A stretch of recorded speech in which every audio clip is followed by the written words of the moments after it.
Hello, my name is Jeff Rolka. I want to thank you for checking out my video. This is a requested video on best practices for sight reading. And what I've got is a way of looking at sight reading that will give you a systematic formula to follow so you can get your best performance going as quickly as you possibly can in a situation where you're given a piece of music and you have to sing it right then and there. Before we get started, I want to thank you if you've chosen to subscribe. Subscribing really helps the channel, and I'd like to encourage you to do so now if you haven't yet already. There are also a myriad of other ways that you can support the channel, many of which are free, and they are in the description below this video. Okay, so let's have a look at our somewhat rudimentary but nonetheless illustrative piece for sight reading practice. Have a look at it now. Now, I'm not going to show it to you for too long here, because what we want to do is take that away and then ask ourselves what we were able to learn from that first impression. What did we scan quickly in the first things? Did we get our key signature? Did we get our time signature? Were we able to categorize the melody in any appreciable way to help us? Did we notice the chords? And did that help us in identifying our key? Let's take another look. First things first. Most vocal melodies will be notated in treble clef. That's that scroll work there on the far left side of the music staff. The treble clef tells us how the notes are organized on the lines and spaces of the staff. The next thing you'll notice is a hash mark right there, and then the top line of our staff goes directly through it. This is a sharp symbol, and it's telling us that any F, any note designated as an F on our staff, is in fact an F sharp. Once we see that sharp symbol, we can immediately deduce that we are most likely in either G major or E minor. Now, let's take a look at those chords. We have a G, a D, a G, a C, and a G.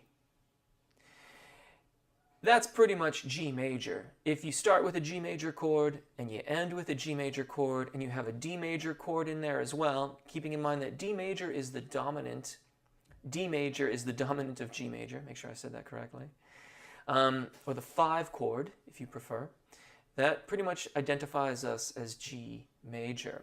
Now you could still see a G major chord or a D major chord and be in E minor, but we would expect to see an E minor chord in there as well, and also, if we're really truly in minor, a B major.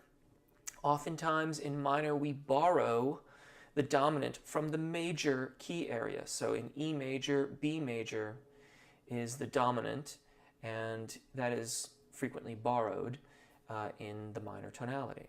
Now, all of this happens very, very quickly when we're scanning through this music, because usually in a sight reading situation we have a limited amount of time within which to digest the information and then begin to sing.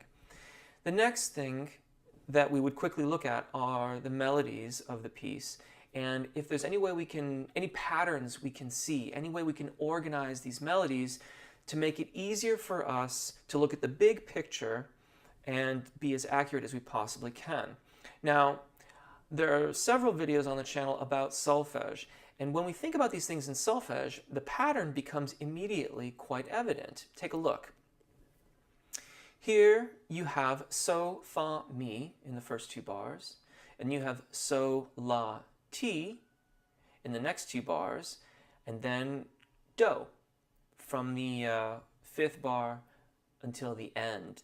And so we can quickly figure out, oh, the first melody is descending towards do, the second melody is ascending towards do, and then we're done. We finish on do with our big 1-4-1 plagal cadence finish. Now, if you don't read music and you don't know solfege, that's going to be a lot trickier to do. And you're going to rely a lot on just the visual appearances of music without the specifics of either knowing the note names or knowing the solfege. For that reason, I would highly recommend that even if you just start now with the simplest little learning the notes on the staff, for the treble clef staff, that step forward is going to really make sight reading, and I would make an argument that all of your musical pursuits will get that much easier and also give you that much more choice and higher quality overall. Reading music is not extraordinarily difficult, but it's a very flexible system, and those flexibilities make it somewhat complex. But you can do it, and it would really, really enhance your game, and it makes sight reading much, much more manageable. Now, in that first glance through the piece, now that we've got ourselves more or less organized, we're in G major, we've got our time signature. A word about that time signature, I glossed over it in getting to the key and melody. That's the next thing from the left that you see. You've got your treble clef, your key signature, which is an F sharp, which tells us G major in this case, and you have a 4 over a 4. This is not a fraction. That you will occasionally find information that suggests this is a fraction. If this were a fraction, it could be reduced to the numeral 1. And we can't do that in this case. The two numbers give us distinctly different answers to questions. The top number tells us how many beats there are in each bar of music. So you'll notice in the staff there, every while there's a little while there's a vertical line that separates one part of the staff from another. That's your bar marker, and it's telling you that in between each of those markers there are 4 beats. And the bottom number of our time signature tells us what type of note gets the beat. When there is a 4 on the bottom, that means that the quarter note, or if you prefer, the crotchet, gets the beat. This gives us an idea of how things are going to be organized, the timing of things, how the duration of these notes will feel. If it were 2-2, for example, cut time, where the half note gets the beat, then those half notes in bar 1, they would feel like the pulse, as opposed to feeling like they have 2 pulses contained within each of them. Now, speaking of rhythm, we get to bar 5. Let's take a look at that. Bar 5, now not by any stretch of the imagination the most complex rhythm ever seen, is still the most complex rhythm we have in our sight reading piece here. It is reasonably well syncopated, and bars like that, when we're getting ready to sight read something, we want to focus on them to make sure that we understand how we're going to execute the rhythm or notes or runs when we get there. Let's take a look at the counting of bar 5. Now you'll see I have the 1 and 2 and 3 and 4 and 1. We have the big beats, 1, 2, 3, 4. We have the off beats, all those and symbols. We are said to be subdividing the beat here.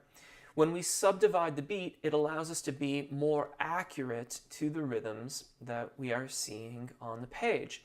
And if we clap the big beats and count on the numerals or and symbols where the articulations are, 1 and 4 and, then we get our rhythm just that quickly. Now, it can take a little bit of practice to get good at counting rhythms, but just like anything else in music, a little bit of practice every day, and before you know it, you'll be counting and creating rhythms that will be stunning and beautiful, and more importantly, will be either accurate to what you are asked to be sight reading, or will be best expressing the sentiments in the music that you are writing. So again, like reading music, I think learning to count and learning our rhythms is a really, really important pursuit that we all undertake. And in truth, if we're learning to read music, then we're working on rhythms at the same time. So those are the big practices that go into sight reading rather accurately. We scan quickly but calmly ahead through the piece, noticing any patterns, noticing key, time signature. If there are accidentals, like additional sharps or flats that occur, or there are notes that are part of the key that are not marked, such as the F in bar 4, we want to make sure that we take note of those things so that we're not caught by surprise. We want to focus on any potential rhythmical or melodic problems that may be in the piece. In this case, that's bar 5. And making sure that we focus on that and understand the rhythm so that we can accurately execute it will be very, very helpful. Organizing the other melodies quickly into understandable, digestible chunks means we can let those go. We know those scale patterns, and we can rely on our memory. Finally, when you've done all that, it pays to scan through again really quickly just to make sure that we haven't missed anything else. From there, we can play it if we want. Sol, fa, mi, sol, la, ti, do, do, do, do, do, do. Now, one brief word about chord sheets. If you are handed a chord sheet with lyrics and chord symbols and has no other music of any kind, sight reading that is nearly impossible unless you already know the piece in advance, and in that case it's not really sight reading. A chord sheet with just lyrics and chords doesn't have melodic information, so you have no way to tell what note you're meant to start on. It has no rhythmical information. You have no idea how long notes are held or what kind of rhythms are meant to be executed. For that matter, many chord sheets, it can be really, really difficult to even discern how long the chords themselves are meant to be held, much less what time signature the piece is in. In those instances, if you think that you're going to be handed a chord sheet, try to understand, try to know what the pieces are going to be in advance so you can adequately prepare. That's not really sight reading, that's just reading it off the chord sheet, and it may be that they've changed the key or something to that effect. But from a chord sheet, we can't really sight read. There's not enough information there to do so. And as always, I hope this helps. My name is Jeff. Take really good care of your voices, enjoy singing, and hopefully we'll see you again. Bye.